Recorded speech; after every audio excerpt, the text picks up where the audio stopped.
Welcome back. Welcome back to the Kovacs report. It's Age of Revelation time. I know. But stick with me. This one might be okay. Who knows? It's Cloak and Dagger #1. Now, this was a very interesting synopsis. It's Cloak or Dagger because they cannot manifest at the same time due to the events of the X virus. And we're going to find out how that works because I'm going to go through it page by page. There will be spoilers, of course. Read the book beforehand if you don't want to spoil. Like the video if you can. And definitely hit that subscribe button. So, Age of Revelation continues. It's been a mixed bag, as I've said in every video to do with Age of Revelation so far. There's been a couple of good ones, but for the most part, it's been pretty sort of mediocre, right? Mediocre, oh God. Anyway, Cloak or Dagger. Now, this one was quite interesting, like I said. Let's get into it. We start off in St. Louis, Missouri, which is the edge of the Revelation zone. So the X virus hasn't extended quite this far just yet, but it is approaching. It's approaching fast. Of course, the people outside of that zone are trying to figure out what the hell's going on. And Cloak and Dagger, well, they've got a mission on hand. They've got a mission with Captain Jensen of the US of A Army, I'm assuming. Okay, and the art's, by the way, the art's actually really nice. So it's Lorenzo Tammetta, and it's written by Justina Ireland. Right, so anyway, let's get back to the story.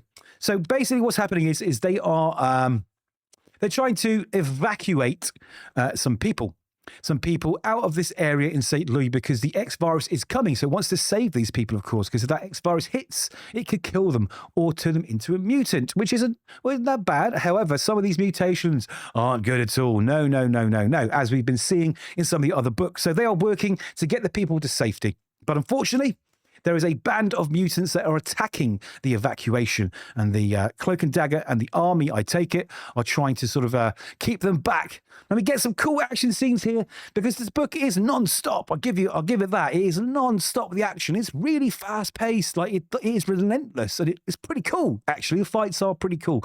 They're not bad at all. The dialogue's a bit meh. It's always a bit meh. There's a lot of jokes in here that just fall flat and don't add to anything. They're kind of jarring with the pace. You know, it's sort of, oh, hold on, there's a joke. Okay, moving on. But anyway, we get introduced and we see the powers and we see who these team are. We've got Scritch here. And we got some other chappie, which we'll introduce to soon. And they are trying to get these people to safety. Now, here's how we see the dynamic play out. Now, Cloak, Dagger's done her bit, right? But for this next bit, okay, to stave off the bad guys, she needs the power of Cloak. So what happens is she talks to him telepathically, because they're linked, remember?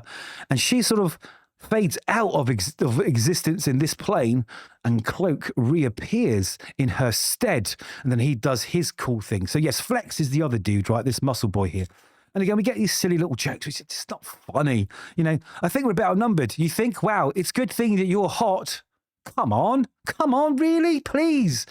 When the book is this fast paced and the action's like blowing off every panel, you know, and the art's really nice, we want better humor than that. It doesn't work. So anyway, Cloak turns up because he's going to fend off all of these mutants she couldn't do on her own. So he's there and he does this thing, gives him a chance, goes 3, 2, 1, and then he bombards them with this sort of these sort of lightning bolty type cosmic, I don't know, it's these energy things. Cloak's taser cloud. It's a taser cloud, right? So it tasers all of them and they all fall to the ground and allowing that bus to escape. But of course, the bus is gone. Why is the bus gone? Well, these two dudes turn up and they are the Struckers. Yes, the same Strucker. They must be related, right? And they are brother and sister and they are horrible human beings. And they're basically taking out the armed forces here to get their hands on that bus, which is exactly what they've done. Why do they want that bus? Well, we're going to find out. Now, the good guys, they're off to pursue the evacuees and try and find out why they're taking them in the first place, right? I mean, why are the mutants attacking the convoy? What do they need these people for? And we find out shortly after a little interlude with the US Army, who are saying, listen, Fort Leonard Wood, Missouri, is where these people are being taken.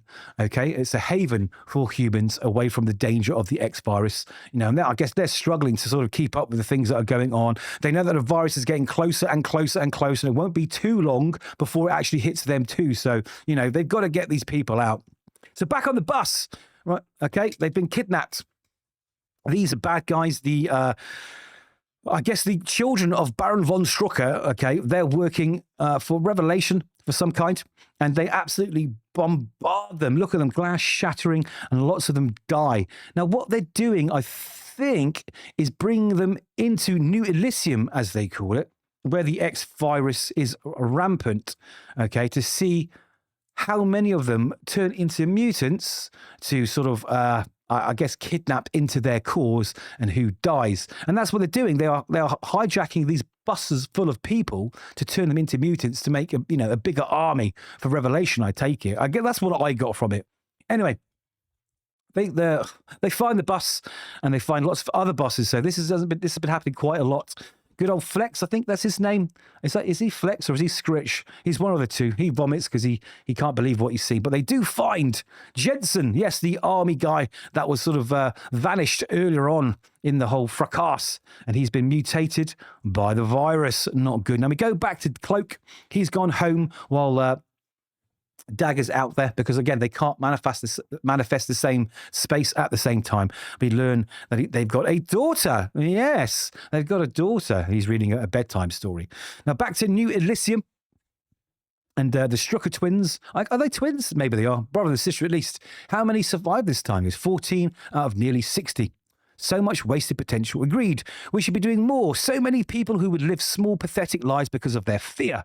We just need to show more people the path to greatness, perhaps guide them there ourselves. Agreed. And then we can use them as we see fit. So maybe they are forging their own army in the Revelation territories. Maybe this isn't for Revelation. So luckily, we know just where to find converts, which is Fort Leonard Wood, where all those buses have been going and the army of Station, Cloak and Dagger are based out of at this point in time. So there we go. There we go. I probably skipped over a few point details here and there, but that is the basics of the story. Now, listen, it is fast-paced, okay? The art is good. The fight scenes are really, really good fun. We just need a little bit more motivation behind the Strucker twins. They sound quite interesting, actually. And that was it, really. I mean, was it good? Yeah, it was all right. Was it brilliant? Nah, not really. Not really. Again, it's one of these separate stories that's supposed to be tied into the Age of Revelation, which is not adding anything to the main storyline, but giving us a picture of what's happening, to everyone else. And that's fine. That's absolutely fine. Now, Cloak and Dagger, they're great characters. I really enjoy them. We don't see them around too much recently. So it was nice that Justina Ireland and Lorenzo Tammetta picked them for their little mini-series. So yeah, am I excited by the book? Well, I'm interested at least to find out what happens next. I want to know why they're trying to build an army. I want to know how they sort of converted them, because this is the thing I was confused about, and someone's going to tell me what I missed, right? But I'm assuming they brought them into this town where the X virus is, and that triggers it, or maybe when they bombard them with these shards of glass and everything else, maybe that triggers the mutation once they've been sort of affected by it. I'm not sure. That bit was a little bit ambiguous to me. I wasn't quite sure how that works. I wanted to know, how long does it take for the X virus to work? How long does it take for the mutations to start? Does this, speed up that process? Anyway, there we have it. Number 1. Not bad. Not bad. Not my favourite by any means, but not a bad entry into the Age of Revelation tie-in. So there will be more tie-ins I'm reviewing, so check them out. Like the video if you can, and please do hit subscribe. I'd really, really appreciate it. So take care, read more comics, and we'll hopefully see you soon.